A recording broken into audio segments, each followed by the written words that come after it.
So Dave, I want to start. You've been doing this for a long time. You were at the Avis Capital for a while, and I remember when we were one of the three or four people writing technology blogs way back when, back in the back mid in the day. 2000s. So we've been kind of trend spotting and reacting on trends for a while, forecasting and reacting. Um, I want to start with the AI-driven ultralight startup trend first.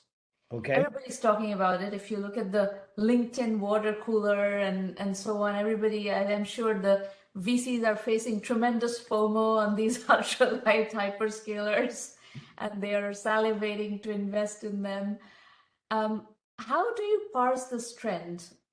I have thoughts. I've been thinking about it, and it'd be great to kind of brainstorm about this trend first because it's very relevant for our audience where we, when nobody did, we supported solo entrepreneurs. We've always supported ultralight startups and so on. And the AI phenomenon is super turbocharging that whole business. So let me hear your thoughts on how you are thinking about this. Well, I guess I'd start with I think there's often you know, this sense that venture capital is the win, right? Or Yes. is the loss, depending on who you are. There's some people who think it is success to raise venture capital as opposed to build a business, and that or it is a failure to raise venture capital because you've given away too much of your company. And what I'd say to that is venture capital is a tool, right, Yeah. for businesses that require more capital than the business itself can generate. So if ultimately you can achieve the things that you're hoping to achieve without venture capital and without selling a piece of your business, then great, more power to you. And while I think that great venture capitalists have a lot to add to help you build a business, to help you build teams, all those things, um, I think that venture capital in itself is not a win. I think that venture capital is a tool. It's the capacity to accelerate your business with capital that you can't otherwise generate from your business. I'm so glad you're underscoring this. We have been ad nauseum saying this from the very beginning of this program.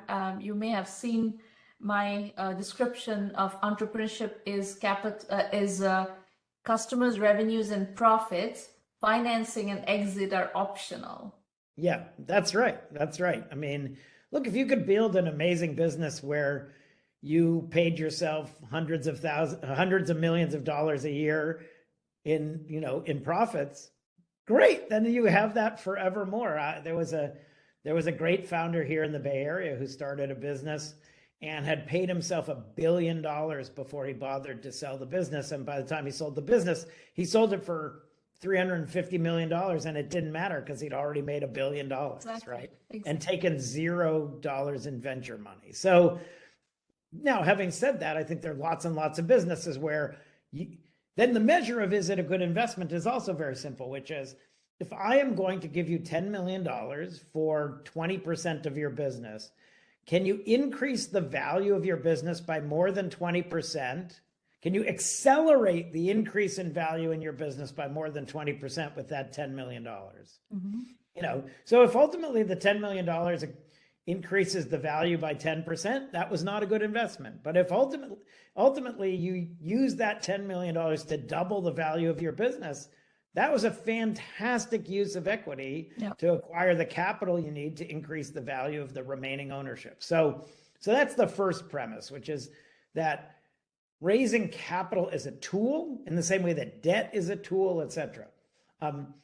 If you can build an ultralight business that requires no capital because you don't need additional, you're leveraging other people's infrastructure, you're using an open AI model, you're using whatever, and you can make more money than it costs you to deliver that solution, then that's fantastic. And you should go build that. And whether or not that is a venture fundable business should not be your primary concern. The question is, can you build the business you hope to build? And if you can, you should be thrilled that that's a possibility. And AI is making that dramatically more possible, right?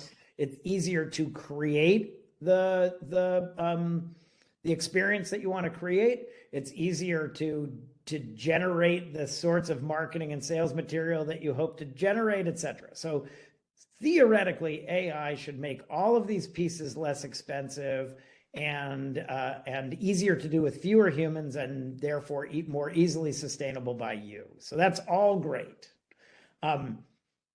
There's one question that I want to ask you in that I agree with everything you said. AI is making everything easier and cheaper to build, except perhaps marketing, because the market is going to become noisier. So for sure, right? You're going to have to think of new categories. You're going to, like, if you thought that content creation was your channel to marketing, right as the AI content generation explosion occurred, LinkedIn said they were going to generate 1 million pieces of content. Yeah. Right. So, okay, great. So what are we supposed to do with the fact that LinkedIn's generating 1 million this year and, everybody else is generating 1 million? There's a lot of noise. Yeah. And then we have a lot of AI that's optimizing for other channels, but in order to optimize, you're all optimizing around the same thing. Exactly. If you don't understand, if you can't appreciate this phenomena, all you have to do is get on a very crowded highway where everybody is using Google Maps, because it starts pulling people off the highway into neighborhoods. The problem is, if it pulls everybody into the neighborhood, now the neighborhood's terribly crowded and and you've just spread the traffic jam, right? So when everybody is optimizing, ultimately there is no optimal route. Right? Right. If a single person is optimizing, they have a whole bunch of opportunity. So I totally agree with that. The bigger question for me as an investor is sustainability, right? I do think that there in the near term are a bunch of opportunities to address things for the first time that allow you to use, other people's infrastructure, pick the LLM of your choice and create value. Yeah. The question is, can you create long-term value? Is it different? Is it long-term differentiated? And is there a moat? Will your business increase value that is defensible over time? Yeah. If that's what you're doing. And my suspicion is that actually that will not be the case. My suspicion is that the low-hanging fruit today is low-hanging fruit, but therefore, lots of people are spotting it. There's lots of opportunity. It's going to be competitive, and it will be hard to differentiate in the long term, and it will be hard to be defensible in the long run. And so that's the thing. And it may be fine. It may be fine that people say this is a land grab, and let me make money selling jeans to the gold miners while I can. Eventually, the gold mine is empty, and there are no more jeans to sell. And then you have to figure out, are you Levi's selling jeans to everyone, or are you the folks who are selling, pans for gold, and the pans have no additional use once you're done with gold panning, Yeah, and the thing that has, our industry has always won with is domain knowledge. Mm-hmm. Right? If you have defensible domain knowledge with which you create a moat, that is going to continue to be sustainable competitive advantage, I think. And that has not changed with AI. That remains a fact. The tools that have changed around. I'm not sure about that. And here's why I'm not sure about that. AI will allow you to train the engine on domain knowledge. Right? Yeah. So it is conceivable. It is true that being ahead of the curve has allowed, some of the early AI meets law tech to use domain knowledge of what the law firms need to create a tool that will make it easier to write a brief or write or a contract or whatever. But in the long run, I think the capacity to take all of the domain and train an AI will allow the AI to encompass that domain knowledge in a way that may not allow for defensibility in the long run for the folks who got there first because they understood the space. Okay, so let me push you on that a little bit. Yeah. This is great, by the way. This is exactly what I want our audience to go through. So let's take the example of AI-enabled drug discovery. Yes. This is it's one of the most promising areas what excites me the most, actually.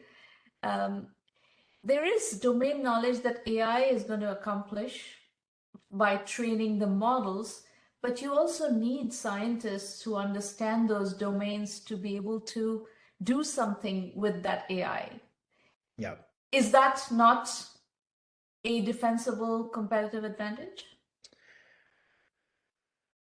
I guess we'll see. It's interesting you talk about this particular scenario. I taught a class at Stanford Law School this quarter, and this was what we talked about.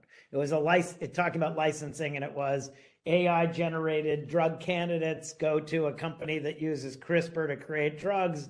Those drugs get to test efficacy using a big corporation that's good at drug testing. And so the question is, okay, which of these companies is defensible in the long run, right? Is it the company that is generating the candidate drugs? And I do think that domain will allow for a better purposed vertical solution. And that's what we're talking about here. Drug discovery is a vertical solution of LLMs, and I think that's true. And I think that you will need some domain expertise to understand what the right inputs are and what the right outputs are. And the question is, my suspicion is that's not a unique knowledge. I think that there are a small number of people who have that knowledge, and therefore the more of the knowledge you have, the better positioned you are. Mm-hmm. But my belief at the moment, and I can be disabused of this over time, but my belief at the moment is that one of two things will differentiate you. Either you will be able to create your own LLM that is somehow uniquely situated to a particular problem solving, right? So there are some folks who are working on LLMs that are really using math, right? That are self-validating using math and the laws of math and the laws of physics, mm-hmm. as opposed to just sort of a standard LLM which uses estimation. Mm-hmm. And those will be better at some things. And if you have a unique set of formulations or whatever, you could create a better LLM for a particular domain, and that will be differentiated and protectable. Mm-hmm. So that's one area. Mm-hmm. And it is certainly possible that one could do that in the drug discovery space. It could be that these drugs, if you have a full understanding of drug candidates, are validating. If you fully understand the domain, you can create a differentiated LLM. So that's one version where the tech itself is differentiated and defensible. Yeah. The other version is that you have unique information, right? Because ultimately these LLM models are only as good as the training information you give them. Yep. And if you are somehow uniquely situated to have training data yep. that someone else doesn't have, then you could actually have proprietary outputs. Mm-hmm. And it is conceivable that the biggest, that a major university could keep its research to itself for purposes of training LLMs, which will then be better able to create a defensible set of drug candidates because the underlying information it has is better. Mm-hmm. Is that good for the planet? Like, oh, that's an interesting question, right? We have gotten to great innovation over time because of information sharing. Yeah. And so it will be an interesting thing to see whether we've created a world in which the value of global knowledge is easily repurposed in a way that folks will hang on to it for themselves more. Yeah. Yeah. From a very simplistic perspective, I kind of look at the universe and what's happening in the technology world, I don't have the knowledge to do drug discovery, right? I can't just do this. I just don't have the depth of knowledge to be able to do this, which is kind of, I'm generally an extremely intelligent person. I have plenty of intellectual horsepower, but it's not sufficient. It's necessary, but not sufficient to do drug discovery. That's kind of, one of my guiding factors, that I cannot do this. I can do a lot of other things. But here's what I would say to you. I totally get that. And yet, I often tell this story because I think it speaks to this question.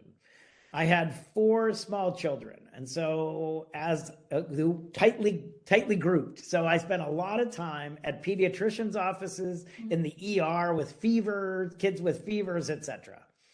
And by the time I got to kid number 4, when I found myself in an emergency room, I described for the doctor answered all the questions the doctor was going to ask me in advance, using the words he was going to use, not because I was a doctor, but because I had had 4 small children worth of being asked these questions and understanding it.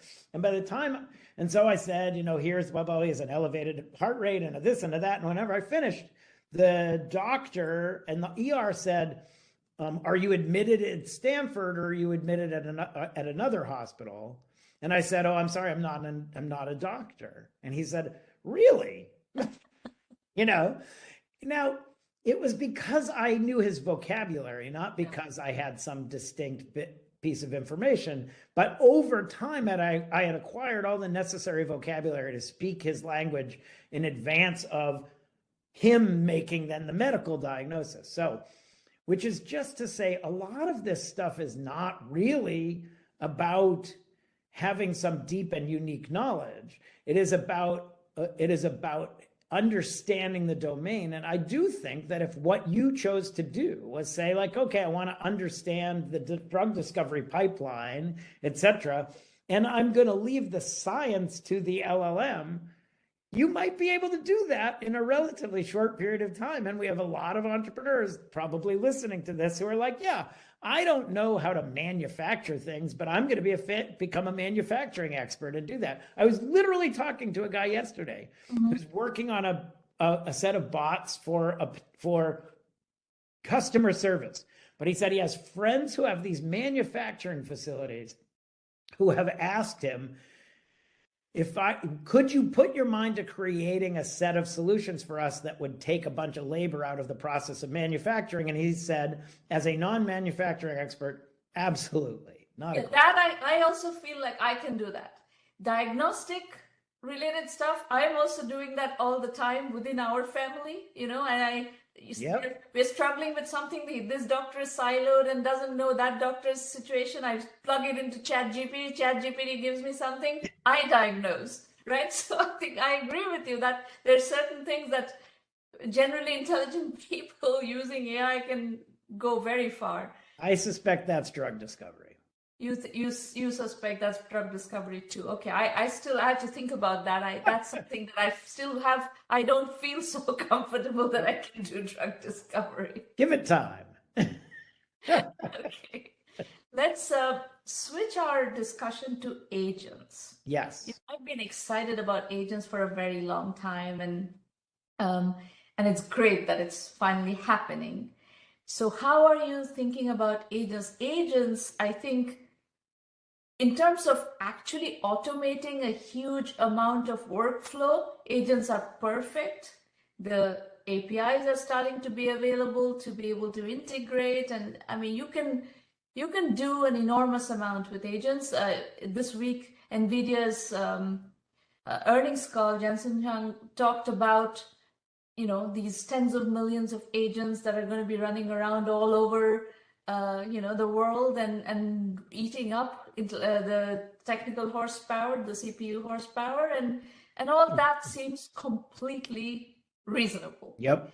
So how, from a startup point of view, how do you think about agents? What is defensible? What is worth building? revenue generating, profitable, sustainable companies on.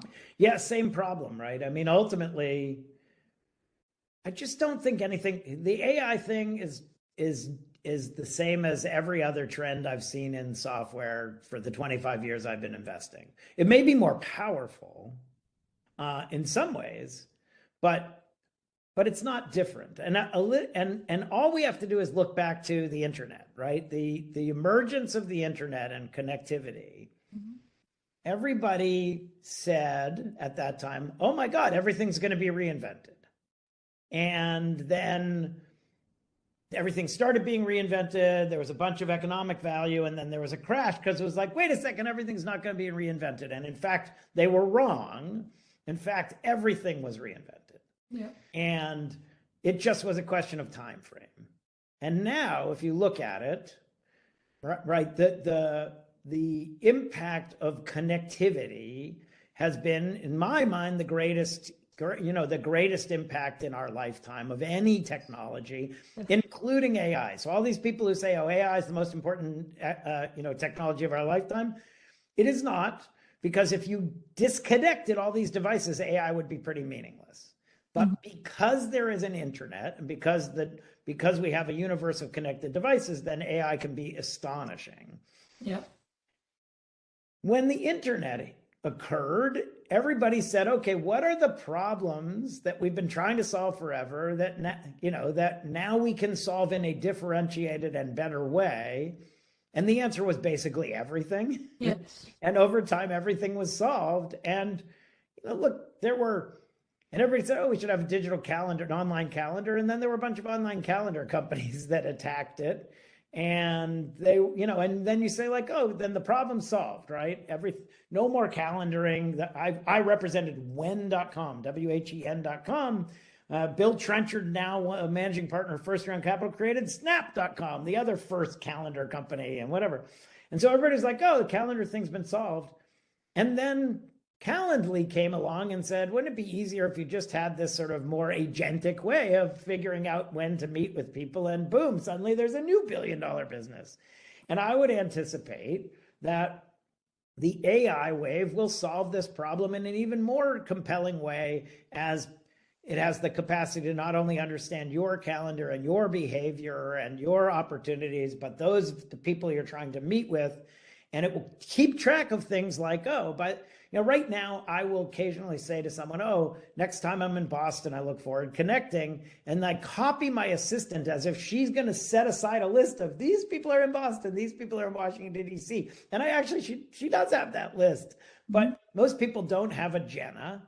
And even if you do have Jenna, is Jenna going to remember it? And am I going to remember it? And whatever else. But with AI, suddenly, when I put on a flight to Boston on my calendar should be able to unearth all the people that I claimed I wanted to see. More importantly, AI can actually figure out which I actually wanted to see. And suddenly, the calendaring problem that we thought was solved with, Outlook, and then we thought was solved with when.com, and then we thought was solved with Calendly, is going to be solved with, Calendar AI, which suddenly, or mylife.ai, in a way that we thought. So I think that every problem that we previously had and we thought we had solved with software can now be solved with agentic AI. Yeah. And will be done so in an interesting way that better understands the broader universe and allows for better solutions, some of which will eliminate humans, but not all of which. Mm-hmm. Yeah. I was also thinking about agentic AI in comparison to two trends that we have gone through, massive trends. One is e-commerce and the other is software as a service. Now, if you look at the e-commerce world, Shopify came along, Shopify and comparable platforms came along. It made it really easy to build shops, online shops. And that really created this golden age of bootstrapped e-commerce businesses. Everything got reinvented. Every niche e-commerce, every specialty retail got reinvented, and the whole Main Street, setting up a shop in Main Street became setting up a shop on the internet, no real estate. And that became one of the easiest bootstrap business strategy on the planet. Yep. Now, if you look at the SaaS world, again, we have seen tremendous reinvention of, from client services. It's not so much the architecture that was before SaaS, the licensed software and all of that. When that became software as a service, lots of workflows got changed. The big win was that the mid-market and the small businesses started being able to access software. Cloud computing was a boon to them because they were able to access software. And from the entrepreneur's point of view, the small business market became a reachable market, delivery-wise, cost, unit economics wise and everything. So that was a major, but it did not have the same level of entrepreneurship that e-commerce saw, right? So there were many more bootstrap e-commerce entrepreneurs than bootstrap SaaS entrepreneurs. So venture-funded entrepreneurs, there were more on the SaaS side than on e-commerce because e-commerce was not necessarily this scalable category except for a few big domains. Now, which path is AI agents going, AI in general and agentic AI in particular going to take? Something tells me it's going to go the e-commerce route. This is really conducive to doing bootstrapped entrepreneurship at scale, and the pace at which the infrastructure is coming up. The layers of abstraction are really getting built very fast. Platform as a service is happening at a completely different level. Again, NVIDIA, the earnings call was all about AI factories, a full stack AI solution available at the tip of people's fingers. I mean, it's amazing the level of infrastructure development that is happening this time round. So how do you see, and the reason I stress bootstrapped entrepreneurship so much is, one, for all the things that you said early on, but also bootstrapped entrepreneurship is the feeder to scalable entrepreneurship. You kind of have to build something bootstrapped before people put money into it, most of it. Very few people write checks on ideas. So you kind of have to validate your whatever thesis you have, and then you can raise money. So bootstrap entrepreneurship is the cornerstone of, high degrees of venture capital work as well. So how do you see this panning out? Well, I mean, I think you're right. There's a very smart young student who ended up at Stanford B School, who I knew when he was an undergrad. And at the time he was helping put himself through B School because it turned out that there were multiple e-commerce channels where he could buy something on an eBay, or he could buy it on Amazon, or he could buy it on shop.com or whatever. And then he could sell it on those same platforms. And he was able, and he had written a set of tools, now bots, right? Mm-hmm. Not AI bots, but in the early days bots, that would constantly track the selling price and the buying price of these particular things. And he would list, when there was a gap, he would list them on the respective target platform, sell it, and then buy it from the other one and drop ship it to the person who bought it, and keep the margin between the two platforms, right? And he did nothing. His agent would sell it, buy it, ship it, and the two platforms did all the work of taking the money, taking the goods, pushing the goods, etc. And so, which was fantastic. And of course, it was only a question of time until that disunity came together or whatever. But by the way, it still exists, right? If you go, you can find better prices on one thing than another thing.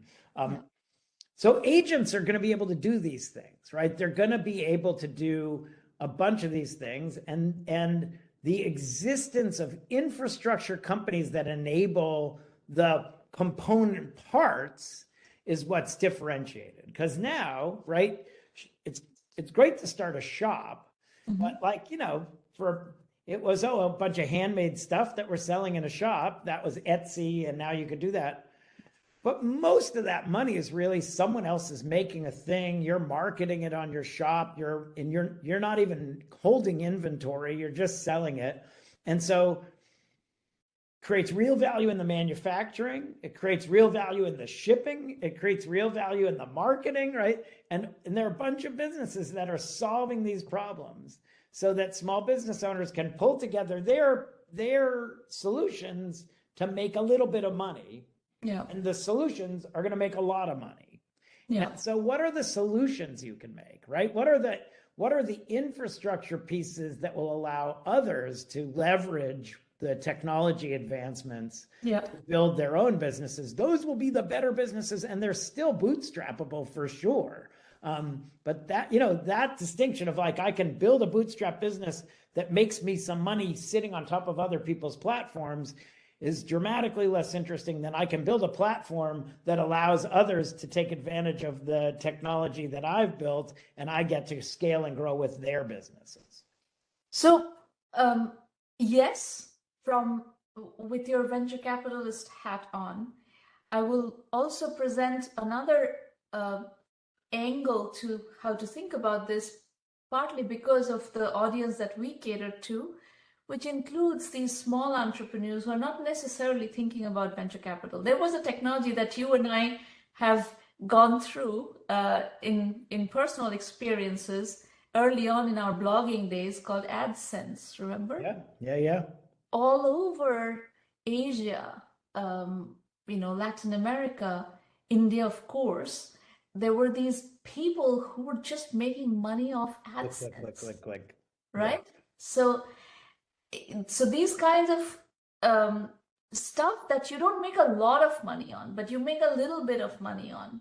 And the e-commerce example is good. AdSense is a very good example in this category. These can bring up very large numbers of people and their livelihood, become their livelihood. So I think that that's influencers are doing exactly that, right? It's a whole new category that who knew that it existed, but there are a set of platforms now that make it possible for you to be an influencer, a micro influencer, a macro influencer, and make a living, right? Right. Yes, and I think this AI agent technology is interesting in that. From that hat on, I think if the layers of abstractions become really powerful and you can do very lightweight agent development, and then you can sell those agents, and there are now AI marketplaces coming together. I think Dharmesh Singh, who was also an original early blogger during our days and then went on to do HubSpot, he's doing an agent marketplace, and I think these are good infrastructures where people can sell. This is the equivalent of the eBay marketplace, right? You put agents in the marketplace and people buy your agents and start using your agents.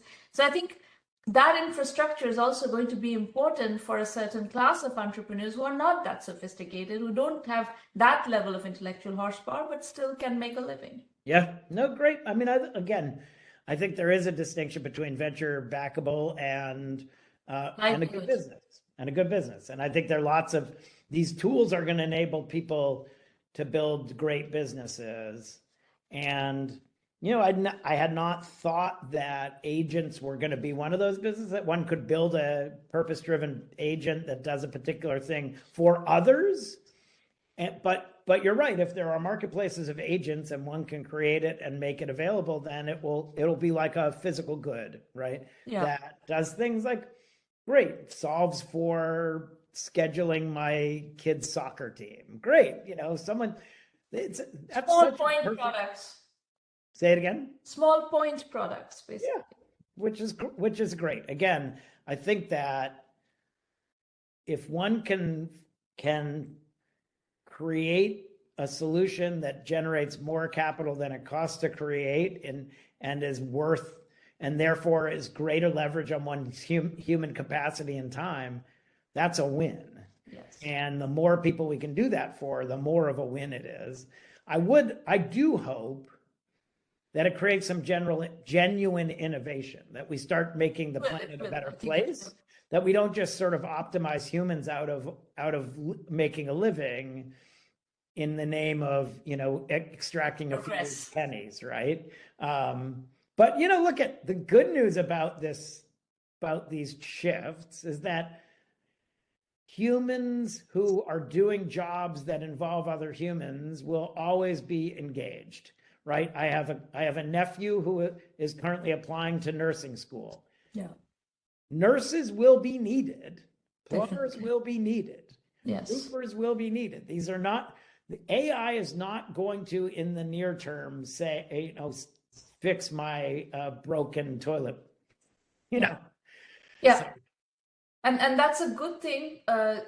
What's missing on that front is the financial infrastructure to offer good quality nursing at scale to 10 billion. For sure. And we should solve that problem. We should solve that. But not by creating efficiency that makes the human nurses' lives worse, but by creating efficiency that make people healthier, right, and make the nurses have a more rational life, So let's hope we find that. Yeah. So Dave, last question before we go to the pitches. What have you invested in along these lines that you're really excited about, that you are okay with talking about? Yeah, I mean, I think there are a couple. We have invested in a company called Stack AI.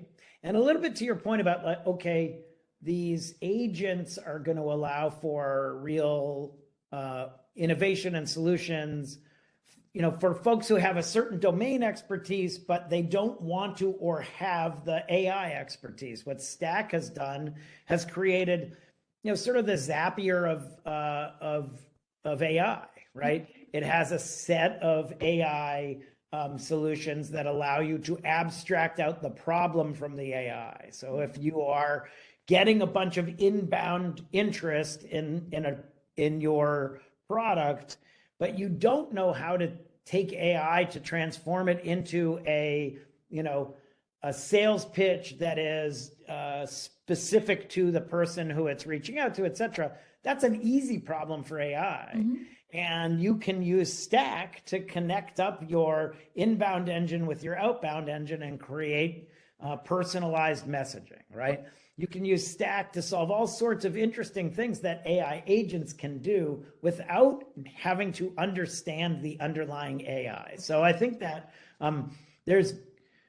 that is going to be a profound opportunity for medium-sized businesses, not just small business, but medium-sized businesses. We have universities that are using it, real businesses that are using it, because they have product managers who want to incorporate AI, but they don't have the AI expertise. So that's one, Stack AI. Mm-hmm. I have a really fun one that's launching today.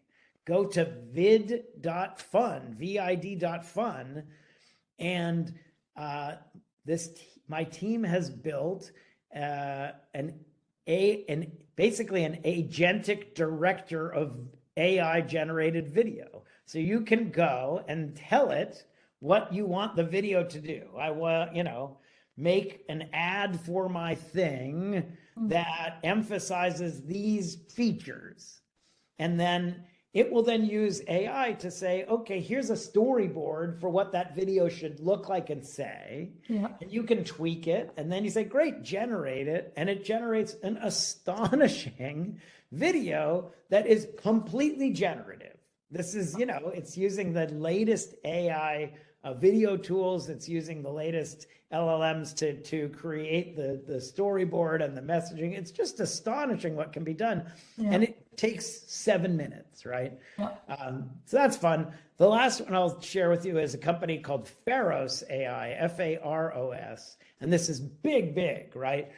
The team that built Einstein at Salesforce, the initial Salesforce AI platform, left to form Pharos because they felt like there was no good solution that was helping engineering teams to truly understand the quality, velocity, capacity of engineering teams. And so they built this platform that integrates with more than 100 of your systems out there, if you have big engineering teams, 100 people, 1,000 people, 10,000 engineers, and then allows you to understand what the engineers are actually doing, right? And which engineers are not just creating the most code, but are creating the best code. But the thing that it is actually best used for now is that if you're using AI to generate code, which now most folks are, there is no good way to understand the impact on your code base. Is it good code? Is it working? All these things. Well, Pharos, if you have integrated Pharos with your engineering pipeline, you can then determine, is this copilot increasing our velocity? Is it increasing the quality? Where are the bottlenecks, etc.? So it's going to be, as agents and LLMs become more important to the software development process, Pharos will become, I think, necessary for you to appreciate what is it doing to your code base. Okay, fabulous. And I take it that it addresses to some extent the hallucination issues as well too. 100%. We'll be able to track, because it tracks not just code check-ins, but it tracks quality, it tracks QA, and it allows you to say, like, oh, it turns out these three copilots, this one is a dramatically better copilot in that regard, right? Yeah. Fantastic. Well, great conversation. This was a fabulous conversation. We'll have you back. Everything is moving so fast, so we'll it's crazy. In 3 days we'll have more to talk about, but we'll talk again soon. Thanks for having me. Thank you, Dave. See ya. Folks, we're going to go to the entrepreneur pitch session now, just to set